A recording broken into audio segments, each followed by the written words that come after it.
60 రోజుల్లోనే ఇంగ్లీష్ నేర్చుకునే అద్భుత అవకాశం మీకోసం. ఇప్పుడే స్పోకెన్ ఇంగ్లీష్ క్లాస్లో జాయిన్ అవ్వండి.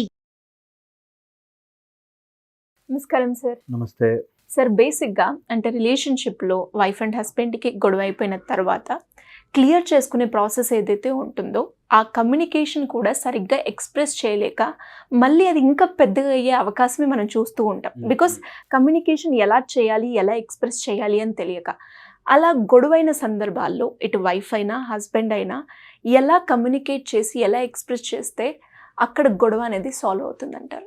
Very important. ఫస్ట్ థింగ్ గుర్తుపెట్టుకోవాల్సింది, యూ వాంట్ రిలేషన్షిప్ ఈగోనా, ఈ పర్స్పెక్ట్తో స్టార్ట్ చేయాలి.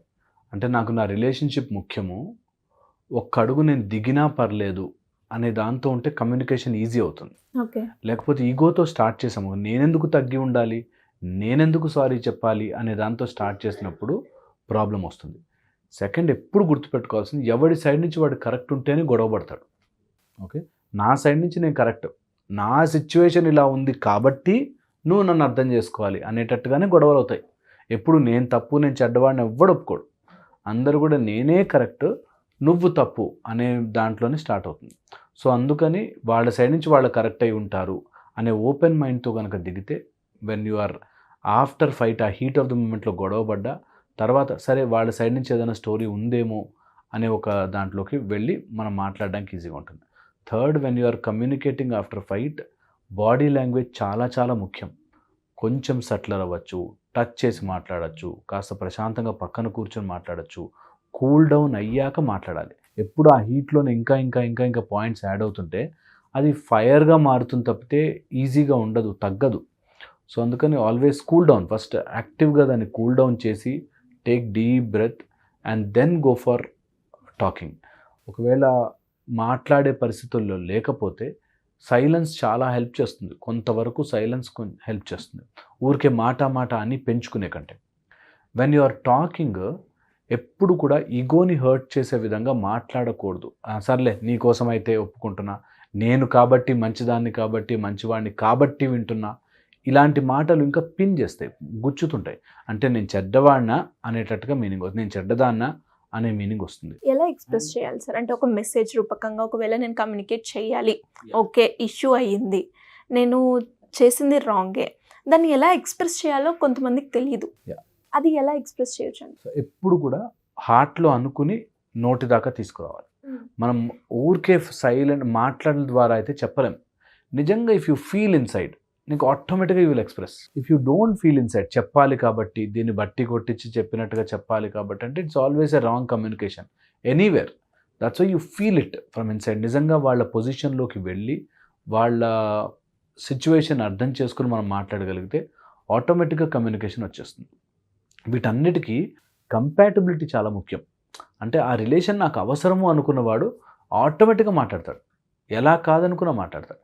అవసరం లేదు నాకేం తక్కువ అనే దాంట్లో ఫైట్లోకి వచ్చినప్పుడు ఎక్కువైపోతుంది. ఓకే, ఒకవేళ మాట్లాడేటప్పుడు మనము ఆల్వేస్ వాళ్ళ ప్రయారిటీస్ ఏమున్నాయో వాటి మీద కొట్టకూడదు.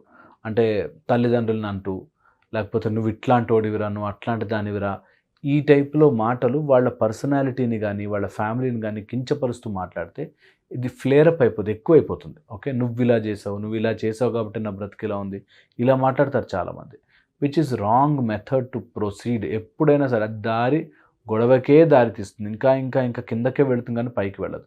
సో పర్సనల్ ఇష్యూస్లో కాకుండా ఇష్యూని మాట్లాడచ్చు.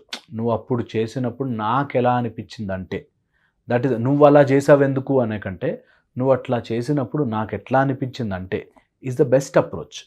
Okay, so you put on your, నా సైడ్ నుంచి చెప్తున్నాను, ఇది గొడవ కాదు, ఇది ఫైట్ పెంచడానికి కాదు, బట్ నువ్వు అలా ఆ రోజు అలా మాట్లాడినప్పుడు నాకేమనిపించిందంటే అనే వ్యూ చెప్పడం is always important in relationship. View చెప్పడం. అండ్ నేను మళ్ళీ మళ్ళీ చెప్తుంటాను, వాళ్ళు ప్రిపేర్డ్గా లేనప్పుడు నువ్వు ఎంత చెప్పినా waste. True. Okay, cement road మీద సీడ్లు విసిరితే ఎలా అయితే మొలకెత్తవో అలాగ వాళ్ళ మైండ్ గట్టి పడిపోయాక నువ్వు ఎంత చెప్పినా కూడా వాళ్ళు తాను తప్పు తీస్తారు. So prepare their mind before you talk. Prepare their mind, వాళ్ళ మైండ్ని నిజంగా స్మూత్ జోన్లోకి తీసుకురావాలి. ఎలా తీసుకురావాలి? Just by your behaviour, your pattern. నాకు గొడవ కాదు ఇంపార్టెంట్, నాకు this is the way I felt, నా ఫీలింగ్ నాకు ఇట్లా చేసింది అనేది వాళ్ళకి కమ్యూనికేట్ చేయగలిగితే డెఫినెట్లీ బాగుంటుంది. ఇలా కమ్యూనికేట్ చేసినప్పుడు పక్కన వాళ్ళకి, తెలిసిన వాళ్ళకి, ఫ్యామిలీలో ఫ్రెండ్స్కి, వీళ్ళకి చెప్తూ ఉంటారు. Which is wrong. Never involve a third person in your fight. ఎప్పుడు వైఫ్ అండ్ హస్బెండ్ మధ్యలో ఫైట్లో మూడో పర్సన్ రావద్దు. ఏదైనా సరే డోర్లు వేసుకోవాలి, లోపల మాట్లాడుకోవాలి, తేల్చుకోవాలి, బయటకు రావాలి, అంతే. థర్డ్ పర్సన్ ఇన్వాల్వ్ చేసి అప్పుడు వాడు ఎట్లా చేశాడో తెలుసా, నా ఫ్రెండ్ వాళ్ళ హస్బెండ్ ఎట్లా చూసుకుంటాడో తెలుసా, ఈ టైప్లో ఎంతసేపు చెప్పు, you will hurt egos. Ego వచ్చిన రిలేషన్షిప్ ఏది బ్రతకదు. ఇంకా అది పొడుగవుతుంది. ఎప్పుడవో గొడవలు తెస్తారు కొంతమంది అయితే. అప్పుడు నేను తెలుసా ఏమైందో, 4 years బ్యాక్ అప్పుడు కూడా ఇలాగే మాట్లాడావు తెలుసా అని ఎప్పుడెప్పుడో తెస్తారు. అండ్ ఫిఫ్త్, ఈ కోపంలో ఉన్నప్పుడు, ఇరిటేషన్లో ఉన్నప్పుడు, ఆఫీస్ స్ట్రెస్లో ఉన్నప్పుడు, వర్క్ స్ట్రెస్లో ఉన్నప్పుడు ఇలాంటివి తీసుకురాకపోవడమే నయం. ఎందుకంటే అవి పెరుగుతాయి కానీ తగ్గవు. సో స్ట్రెస్ ఉన్న సిచ్యువేషన్లో మాట్లాడుకోకపోవడమే నయం. అండ్ ఎప్పుడు కూడా ఆల్వేస్ ఫ్యామిలీ స్టార్ట్ అయ్యే ముందే ఈ రూల్ పెట్టుకోవాలి, సన్రైజ్ సన్సెట్. ఎప్పుడు ఈ రూల్ ఈజీగా పనిచేస్తుంది. పొద్దున గొడవైందనుకో, సన్సెట్ అయిపోగానే, సూర్యుడు అస్తమించగానే మర్చిపోతా. రాత్రి గొడవైందనుకో, సూర్యుడు ఉదయించగానే మర్చిపోతా అని రూల్ పెట్టేసుకోవాలి. ఒక 6 గంటలు గొడవ వచ్చింది, కోపడ్డారు, బాధపడ్డారు, ఫైట్ అయిపోయింది. నెక్స్ట్ డే మార్నింగ్కి నార్మల్, అన్నీ మర్చిపోవాలి, దులిపేసుకోవాలి. అంతలు నిజంగా చెప్తున్నాను, దులిపేసుకోవాలి. ఫైట్ అందరికీ ఉంటాయి. ఒపీనియన్స్ డిఫరెన్స్ ఉండడం ఈజ్ న్యాచురల్. ఎవ్వరికైనా అందరూ అన్నీ ఒప్పుకొని సమాంతరంగా ఉండలేరు. ఇది ట్రై చేసి చూడండి. చాలామంది వైఫ్ అండ్ హస్బెండ్ వచ్చిన వాళ్ళు అలా చేస్తుంటే బాగుండు, ఇలా చేస్తుంటే బాగుండు అని చెప్తారు కదా.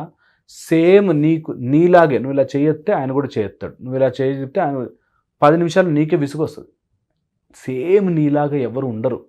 ఉంటే మనకే నచ్చదు. ఆయన పర్సనాలిటీ ఈజ్ గుడ్, మన పర్సనాలిటీ ఈజ్ గుడ్, మన మాట్లాడే తీరు ఇస్ గుడ్, వాళ్ళు మాట్లాడే తీరు సేమ్ నీలాంటి మనిషే. నీ ముందు నువ్వు చేస్తున్నాడు, నువ్వు ఇట్లా వంగుతున్నాడు, అట్లా చేశాను మనకి విసుగొస్తుంది, ఇట్లా ఉన్నాడు ఏంటి అని. అలాగా మనలాగే వాళ్ళు ఉండాలి అని ఎక్స్పెక్ట్ చేయడం తప్పు. అలా ఎక్స్పెక్ట్ చేస్తే కొన్ని రోజులు కూడా సంతోషంగా ఉండలేం. అందుకని వెరీ ఇంపార్టెంట్. అండ్ ఎక్స్పెక్టేషన్ వచ్చినప్పుడు ఇలా గనక ఎక్స్పెక్టేషన్ మనం తీసుకుంటే ఆ ఎక్స్పెక్టేషన్ కూలిపోవడానికి ఛాన్సెస్ ఎక్కువగా ఉంటాయి. సో ఎవరి పర్సనాలిటీ వాళ్ళది అనేది గుర్తుపెట్టుకొని మన ఓన్ లైఫ్లో ఎదుగుదల గురించి ఆలోచించాలి. ఎప్పుడైతే you grow, all these things will become small. So చిన్న గొడవలు ఉంటాయి, దట్స్ ఓకే అనుకోవాలి. అదే రిలేషన్షిప్లో బ్యూటీ. ఒక రిలేషన్షిప్ అందంగా ఎందుకుంటుందంటే, ఎన్ని గొడవలైనా కూడా, ఎంత కోపం వచ్చినా, ఎంత బాధ వచ్చినా, నావాడు, నా భార్య, ఇందులో ఏంటి పోయేది ఉంది అని అనుకున్నప్పుడు ఈ ఒపీనియన్ డిఫరెన్స్ వస్తుంటాయి, పోతుంటాయి. ఎప్పుడైతే నా ఫీలింగ్ పోతుందో ఇంకా శత్రుత్వంగా మారిపోతుంది. ఆ నా ఫీలింగ్ని ఎప్పటికప్పుడు జాగ్రత్తగా పదిలంగా కాపాడుకోవాలి. నెవర్ ఎవర్ వీడు నావాడు, ఆమె నా భార్య అనే మనిషి ఫీలింగ్ పోయిందంటే మాత్రం వాళ్ళు ఎన్ని గంతులు వేసినా ఏం చేసినా ఆ రిలేషన్షిప్ నిలబడుతుంది. అందుకని ఆ నా అనే ఫీలింగ్ని ఎప్పటికప్పుడు you have to cherish it, keep it nice and neat. చాలా important. Great sir, thank you so much. Suman టీవీలో మీ పర్సనల్ అండ్ బిజినెస్ ప్రమోషన్స్ కోసం కింది నెంబర్కి కాంటాక్ట్ చేయండి.